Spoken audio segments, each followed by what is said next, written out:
Hey guys, I'm John. I live off grid in the high desert of Arizona in the absolute middle of nowhere. I've never assembled an engine in my life, and today we're going to do step 2 of my engine build for the 77 C10. It's a Bonanza. We're going to install the crankshaft. Truth is, this bottom end was already worked by a machinist and should be just fine, but for the sake of learning and for being absolutely sure, we're going to use plasti gauge here. So I need to pop these off, put the crank in, then I'm going to use the plasti gauge and we're going to torque everything down, make sure that the spacing is correct, and we'll move forward from there. The first step here is to remove each one of these, but I want to keep them in order. And I have all my pistons lined up. This is the front of the engine, so 1, 2, 3, 4, 5, so on and so forth. And I can just place this with number 1 and go all the way down. So you just want to be really careful when you're assembling the engine, of course. And I recall in my research that see this special bolt here? This is actually supposed to be on this piece here.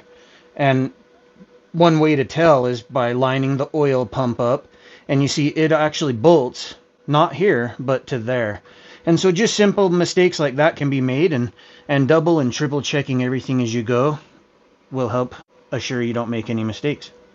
So to be clear, the machinist has already machined the crank, and all of these pieces were aligned accordingly. So I'm not going to switch the actual piece. I simply switched the bolts because they're the same length, but this piece could be a little bit different. So they're all exactly the way the machinist had them. I just switched these bolts so that bolt's in the correct spot. And now we're going to put in the bearings.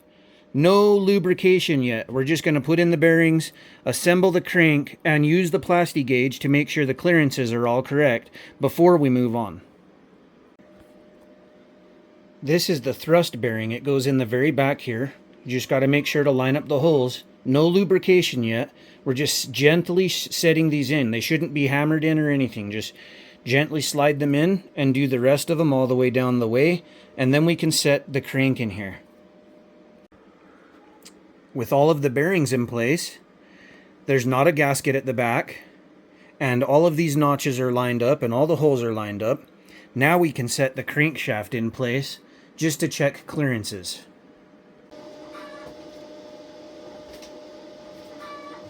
The end of the crank that will have the gear on it will go to the front of the motor.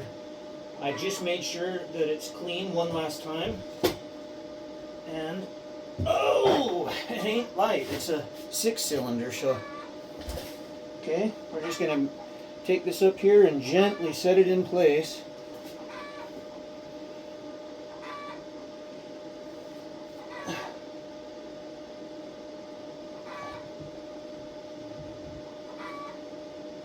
Nice and easy.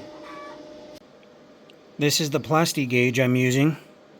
It's for 0.001 to 0.003.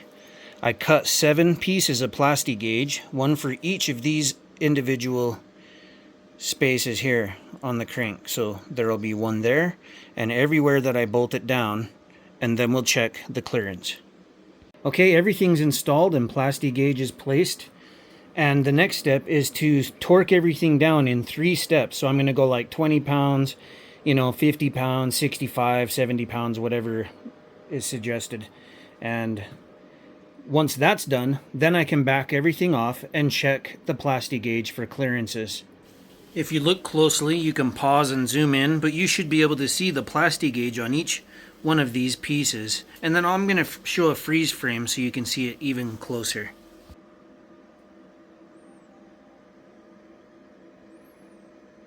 With all of the clearances correct, I can now put grease, assembly lube on all of these bearings and on these bearings, and then also insert the rear main seal here.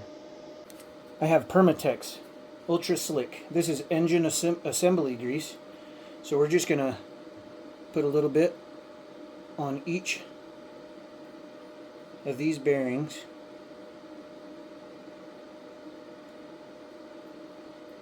Alright.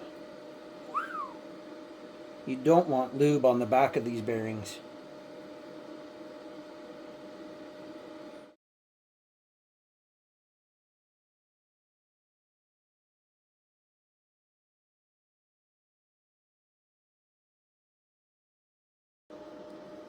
This is what the sill looks like, and if you look closely at the sill, this little V, you see that little V there? This faces the front of the motor. And so you want to lube these up a little bit. And just place it in so that that V faces the front. And just allow it to sit in there nicely like that.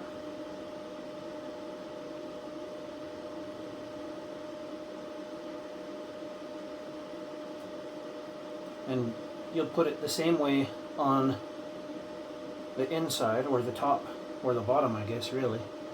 So this piece, you've got to do it again. Make sure that faces the right way.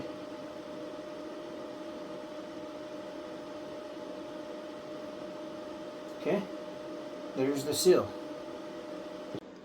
Here's a closer look, just some assembly lube. The seal is in place. The same goes for all of these. With the crank back in place and the seal in place, I can go ahead and put all of these back on top.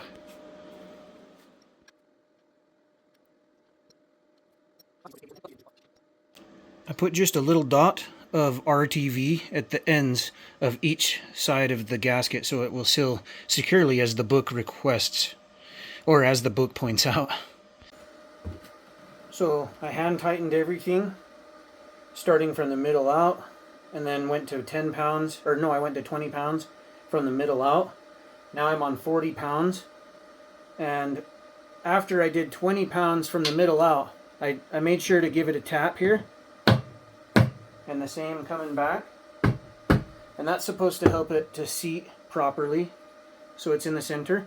And now, you see I've got this at 40 pounds, and so each time I tighten one a little further, I'm just taking a little test here to make sure it's moving, because if it binds after an adjustment, then you know that's where the problem is.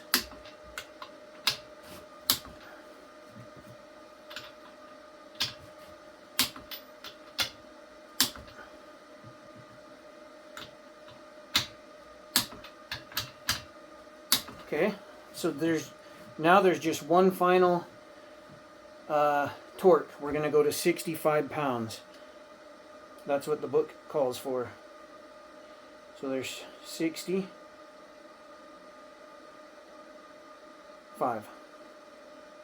Let's go 66. Okay, so from the middle out,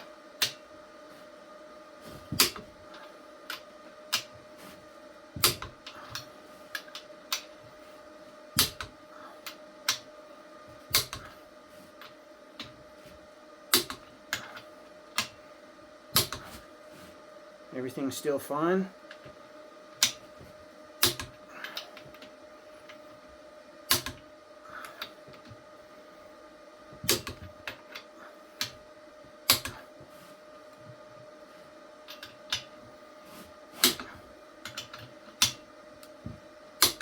Did we get this one?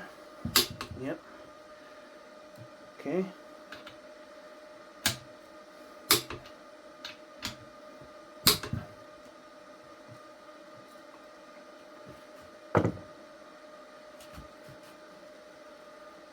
One full revolution, it's just fine.